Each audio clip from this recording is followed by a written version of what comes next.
Hello everyone and welcome to my channel. If you're new here, hello, my name is Drew and this is my channel where I make videos about improving my mental health in hopes that it inspires you guys to improve your mental health as well. So today I wanted to make a video for all of you who are too hard on yourselves. Recognizing when you're being hard on yourself can actually be quite challenging for some people, so I wanted to give you guys some examples of common scenarios where you may be hard on yourself without even realizing it. Do you ever sit at your desk wanting so badly to be productive, but no matter how hard you try, you just can't get anything done? Take a second to close your eyes and imagine yourself in this scenario as well as the next ones that I'm going to be mentioning. How are you talking to yourself? Are you calling yourself names? Are you telling yourself there must be something wrong with you? Side note, if you always tend to have trouble focusing, I would highly suggest, if you have the ability to go get tested for ADHD because you might be undiagnosed. What about when you have no motivation to clean? Are you extra hard on yourself because you just can't get yourself to tidy?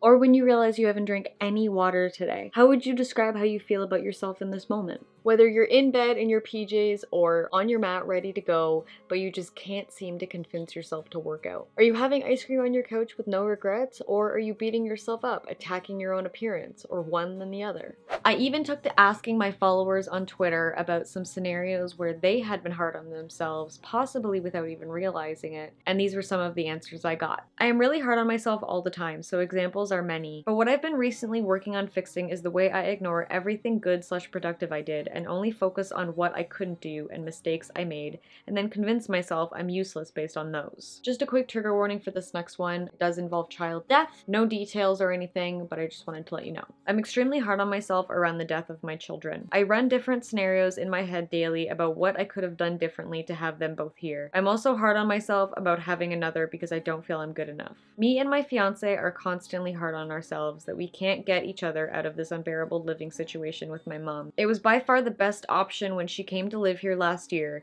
We desperately needed to be together, and Heather couldn't come out at her parents' house or start HRT. We've made so much progress together in our transition too, but my mom has just become a huge problem and my relationship with her has broken completely. I think I've been hard on myself, and others have, as victims of abuse. When you look back, you wish you could have reacted differently sometimes, coped better, made more positive choices instead of self-harm, been more gentle with yourself. It's so difficult though, because broken. I have memories of multiple scenarios throughout my life that creep up, and I relive what I did/said and always beat myself up over the decisions I had made. It can be very difficult for some people to notice, especially in the moment that they're being hard on themselves. The normalization of self-deprecating humor can make things even harder as well. Now, let me clarify that self-deprecating humor can be beneficial in moderation. I mentioned in this video up here that I never really got into self-deprecating humor and I never really liked it. Since then, I've realized and can now admit that I do in fact use it. But I've also done so much self-work, changing my inner dialogue, that I've been able to train myself to only use it in moderation for the most part. As someone with ADHD, yes, I'm finally diagnosed, video to come on that soon, I have a lot of thoughts going through my head every single day. And I'm nowhere near perfect, but I have worked extremely hard to be gentle with myself without even having to think about it. I've spent over a year in therapy and doing mindful exercises, creating sustainable, healthy habits to get here. So when I use self-deprecating humor, for the most part, I know I'm joking, and I know I can laugh at myself. Sometimes self-deprecating jokes do slip by and my insecurities get triggered, whether I notice or not, and this is something that I'm constantly working on and unpacking in therapy. But the key here is moderation. If self-deprecating humor is your entire personality, well, I'm here to tell you that you might want to start working on that. So according to this article that I read on Talkspace.com, these are some signs that your self-deprecation might be unhealthy. I will be sure to link this article in the description box below, and I also wanted to point out that at the end of the article it states, Talkspace articles are written by experienced mental health wellness contributors. They are grounded in scientific research and evidence-based practices. Articles are extensively reviewed by our team of clinical experts,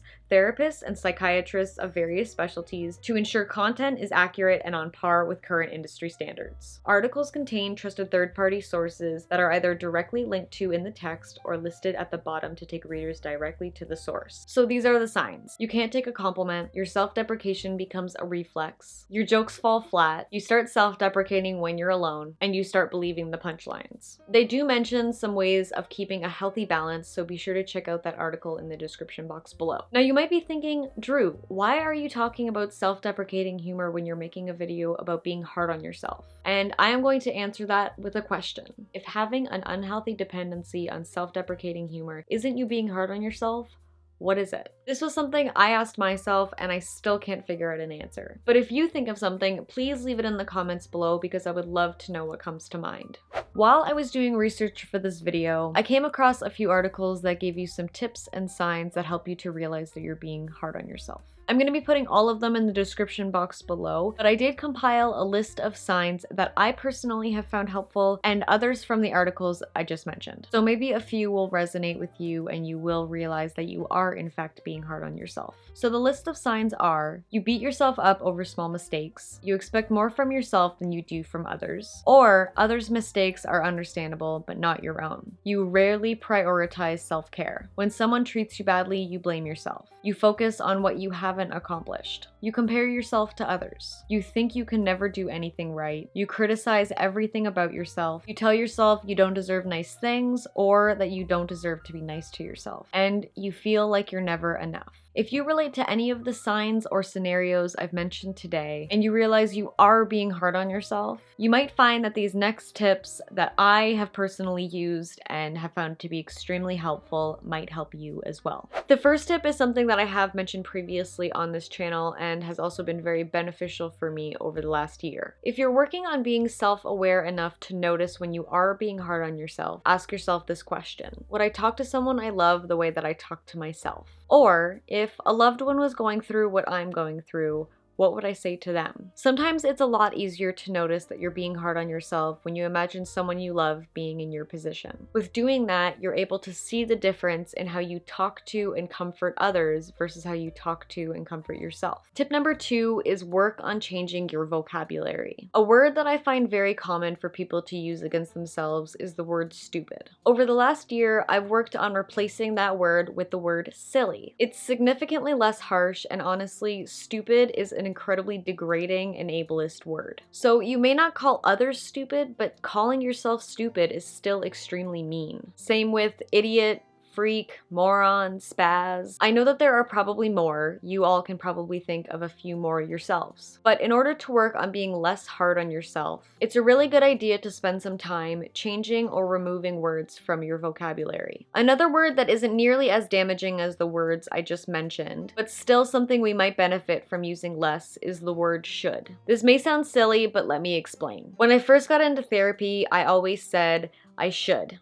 I should do, I should be, I should this or that. My therapist pointed it out from the start and asked me, why should you? Most times I didn't really know what she meant, but I would still answer because I want to. So she said, okay, let's work on changing the word should to I want. I still didn't get it, but then she explained that saying should, whether towards someone else or yourself, creates an unnecessary expectation. So when you don't end up doing the thing that you should be doing, or being the person that you think you should be, you end up being disappointed. And that ends with you being unnecessarily disappointed in yourself. When you change it to I want, there are no expectations. It's just something you desire, something you want or would like to do. If you do start working on changing your vocabulary, just remember to be gentle and patient with yourself. It takes time. Tip number 3 is mindfully practice self-compassion. All of the tips that I've mentioned today do require you to be mindful. I have found that when I mindfully practice self-compassion, it just eventually becomes easier to do naturally. As often as I can remember, or when I put visual reminders out, I tell myself that I'm proud of myself, no matter how small or silly I may think it is. I'm proud. I got dressed today and I'm proud of myself for it. I stayed in bed all day because I didn't feel like getting up, and I'm proud of myself for allowing myself to do that. I'm proud of myself for recognizing that I'm being hard on myself. Leave one thing that you're proud of yourself for today in the comments. Another way to practice self-compassion is to have gratitude for yourself. I'm grateful I could get out of bed today. I'm grateful I didn't call myself names. I'm grateful I felt up to getting one thing done today. I'm grateful that I'm a little more gentle with myself. Like the proud comment, add something about yourself that you're grateful for. If you're having a hard time thinking of something that you're grateful for or you're proud of yourself for, just take your time and be gentle with yourself. Also, if you're having trouble thinking of any or just want to practice, start practicing on your friends and loved ones. You don't have to say it out loud, just say it to yourself quietly or in your head. Okay, I don't want to overwhelm you with more tips, so if you are interested in more, please be sure to like this video as well as comment down below. I'm also thinking about doing some challenge videos where I test different methods of self-compassion. So if you would be interested in that or have ideas for me, please comment down below. And be sure to hit that subscribe button and notification bell so that you don't miss out on any of my future videos. I really hope you guys enjoyed this video. Don't forget to follow me on all of my social media, which is always the pinned comment in the comments, to keep up with me in between uploads. And please don't forget to be gentle with yourselves, and I will see you guys next time. Bye. I'm kind of a little bit stoned right now. I think I may have smoked just a teeny tiny bit too much. Yourself? Yourselves? Let me Google that. Yourselves just sounds better. Is that right? Let's just go with yourselves. That's just what we're gonna do today. Can this just be straight? It's about as straight as I am. Oh god, I'm gonna have so many bloopers today. Right? It's so ADHD that I literally can't get this part done because I keep getting distracted. I'm extremely hard on myself. I'm linked to in the text. Why can't I say that? Just like conked right out. You beat yourself over, you beat yourself. I hope people aren't beating themselves. I'm done filming, I think. So if you guys would like, no, I gotta stop saying guys because guys is not neutral. Notification bell. Oh, I got distracted. Fuck.